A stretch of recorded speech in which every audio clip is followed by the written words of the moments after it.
समाज क्रांति न्यूज़ में आप सभी का स्वागत है। और आज मैं आप सभी को एक ऐसी मातृ शक्ति से मिला रहा हूँ जिन मातृ शक्ति ने कि दुनिया तो गौ माता की जयकारे लगाती है, लेकिन उन्होंने उस जयकारे को वास्तविकता में बदल दिया है। जिन्होंने अपने जीवन की आधी पूंजी गौ माता के लिए समर्पित कर दिया है। सेवा तो लाखों लोग करते हैं, लेकिन आज हम उनसे पूछेंगे जिन्होंने इस सेवा को वास्तविकता में बदल दिया है, निष्काम सेवा की है। तो कैसे हैं आप? ठीक है। तो सबसे पहला प्रश्न ये है कि आप लोगों के मन में ये गौ सेवा करने का विचार कैसे उत्पन्न हुआ? ये जैन धर्म में जीवों पर दया करो जी। तो जैन परिवार में हमने जन्म लिया था, तो वो ही भाव मेरे अंदर समाये हुए हैं। अच्छा, तो जब आप ये गौ सेवा करते हैं तो लोग सहयोग करते हैं या नहीं करते हैं? नहीं, ये हमने अपने निजी पैसे से किया है, जो भी किया है निजी पैसे से किया है। हाँ, अभी आपका एक वाक्य अखबार में छपा था कि आपने अपने जीवन की आधी पूंजी गौ माता के लिए समर्पित की। इसमें कितनी सच्चाई है? ये बिल्कुल सच्चाई है, आधी से भी ज़्यादा की है। केवल हमने अपने लिए थोड़ा पैसा रखा है, बाकी 20 लाख कम से कम किए हैं, बाकी ज़्यादा से ज़्यादा हम कह नहीं सकते कितना किया है। अच्छा, तो आपको गौ सेवा करके क्या अनुभव प्राप्त होता है, क्या मिलता है? लेकिन आज के लोगों के मन में ये भावना आता है कि हम गौ के लिए क्यों करें, इससे बड़े हम किसी मनुष्य के लिए करें। लेकिन आपके मन में गौ के लिए ये भाव पैदा हो कि हमें मनुष्य के लिए तो हर व्यक्ति करता है, लेकिन गौवे के लिए करना चाहिए। ऐसा कहाँ से ये भाव उत्पन्न आया? इसीलिए आया कि गाय के लिए करने से हमें बहुत सुकून मिलता है। मनुष्य के लिए भी करते हैं, लेकिन सबसे ज़्यादा गौ सेवा के लिए ही करते हैं, और हमें इसकी सेवा करने के सुकून मिलता है बहुत। और ये कार्य कितने सालों से आप कर रहे हैं? बचपन से। अच्छा, बचपन से ही। आपका भी एक वाक्य छपा था अखबार में कि आप मनुष्य जिस प्रकार मनुष्य गैयों की तेरहवीं करते हैं, तो आप लोग भी तेरहवीं कर रहे हैं। मतलब ये एक बहुत सौभाग्य की बात है। जब हमने अखबार में पढ़ा तो पढ़ करके बहुत खुशी हुई। इसमें कितनी सच्चाई है? इसमें बिल्कुल सच्चाई है। हमने गाय की 13वीं उसी तरह करी। एक घायल गाय को छोड़ गया था कोई, उसका बच्चा था छोटा, तो उसको अपने पास रखा हुआ है। और जब गाय का इलाज कराया वो ठीक नहीं हो पाई, जब उसका स्वर्गवास हो गया तो उसकी 13वीं उसी तरह की गई जैसे मनुष्य की होती है। अच्छा, तो जो आप एक कार्य कर रहे हैं, तो इस कार्य करते हुए वक्त आपको समाज के लोगों से कुछ ताने तो नहीं मिलती? कई प्रकार की जो गैयां पड़ी रहती है, तो उसके लिए आपके लिए तो नहीं बोलते कुछ जब आप गैयां पाल रहे हैं? नहीं, बिल्कुल नहीं बोलते हैं, बल्कि लोग हमारा सहयोग करते हैं और सराहनीय कार्य कहते हैं। हमें कभी किसी ने टोका नहीं।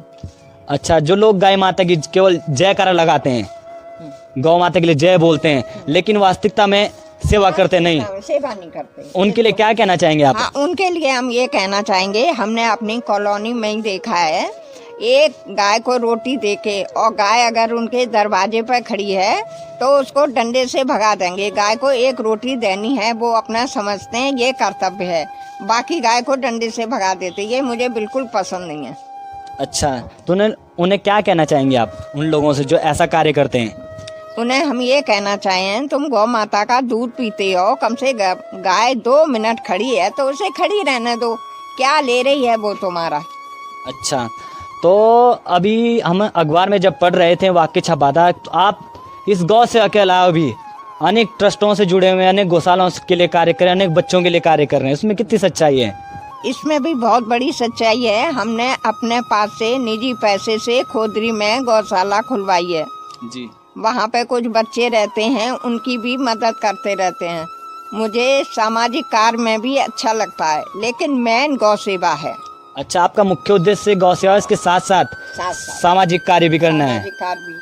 अभी सफाई कर्मियों को कपड़े और मिठाई बांटी है कल। बताओ, तो आप लोगों से अपील है कि ऐसी आपको किसी भी जगह पर, जरूरी नहीं आप यहाँ पर आइए, लेकिन यहाँ पर भी एक बार जरूर आए। इस जगह का क्या नाम है, मुझे जरूर बताएं हमारे दर्शकों को। ये डाक पत्थर में पोस्ट ऑफिस के पीछे श्रीवास्तव मैडम, सीटी 56। अच्छा, तो ये विकास नगर का क्षेत्र है डाक पत्थर में। यहाँ पर आप अजय श्री लक्ष्मी वास्तव पूछ लीजिए। और अभी आपका एक वाक्य और छपा था अखबार में कि आपने गैयों के लिए ड्रम लगाए हैं और सिंचाई विभाग से कनेक्शन लिया है। तो जब आपने ये कनेक्शन लिया तो कनेक्शन लेने के बाद सिंचाई विभाग ने क्या इसके कुछ पैसों की मांग की या सेवार्थ किया, और आपके मन में ये ड्रम लगाने का विचार कहाँ से आया? ड्रम लगाने का विचार एक दिन रात में मेरे दिमाग में आया कि बेचारी गाय प्यासी रहती हैं, इनके लिए क्या किया जाए। डाक पत्थर में कोई व्यवस्था नहीं है। तो मैं वहाँ सिंचाई विभाग में गई और वहाँ उन लोगों से मिली तो उन्होंने स्वीकृति दे दी और मैंने अपने निजी खर्च से ड्रम लगवा दिए। 5-6 जगह ड्रम लगवा दिए। अब कोई परेशानी नहीं है, सब गाय पानी पीती हैं। अच्छा, तो सिंचाई विभाग ने कोई पैसे की मांग करी या सेवार्थ किया? ना, बिल्कुल नहीं। सिंचाई विभाग के लोग बहुत अच्छे हैं, उन्होंने पूरा सहयोग दिया और कोई पैसे की डिमांड नहीं की। अच्छा, तो अभी अखबार में एक और छपाया है कि आपके पतिदेव भी नहीं है। हाँ, हमारे पति देव नहीं है, संतान भी नहीं है। अच्छा, लोग तो बड़े बड़े संस्थान के जो लोग हैं, ट्रस्ट के लोग, वो भी इतना कार्य नहीं कर पाते गैयों के लिए, लेकिन आप अकेले कैसे कर रहे हैं? आपके साथ कोई सहयोग करने वाला भी नहीं है?